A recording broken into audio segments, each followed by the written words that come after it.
बिस्मिल्लाहिर्रहमानिर्रहीम। अस्सलाम वालेकुम। बिस्मिल्लाह कुकिंग चैनल में मैं आपको खुशामदीद कहती हूँ। बिस्मिल्लाह कुकिंग चैनल में मैं आज की रेसिपी लेके आई हूँ कॉफ़ी की। आज हम बनाएंगे चॉकलेट कॉफ़ी।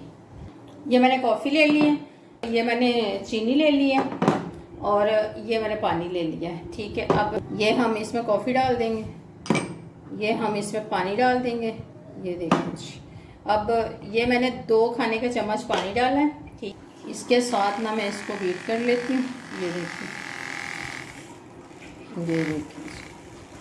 ये मैं इसको बीट करके फिर आपको दिखाती हूँ। ये हमारी कॉफ़ी जो है, ये देखिए कितनी क्रीमी सी बन गई है।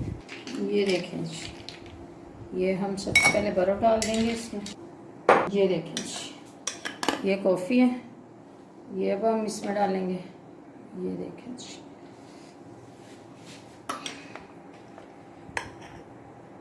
ये देखिए जी, ये हमने कॉफ़ी डाल दी इसमें। अब हम इस में डाल देंगे दूध। ये देखिए जी, ये हमने दूध डाल दिया। ये देखें जी, हमारी कॉफ़ी बन के तैयार हो गई है। अगर आपको मेरी आज की रेसिपी अच्छी लगी है तो इसको लाइक करें, सब्सक्राइब करें, दूसरों के साथ शेयर करें।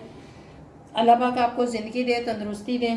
जो मेरे बहन भाई देश परदेश में, अल्लाह पाक सबको ज़िंदगी और तंदुरुस्ती अता फरमाए। अल्लाह पाक आपको बहुत सारी खुशियाँ अता फरमाए। अल्लाह हाफिज़।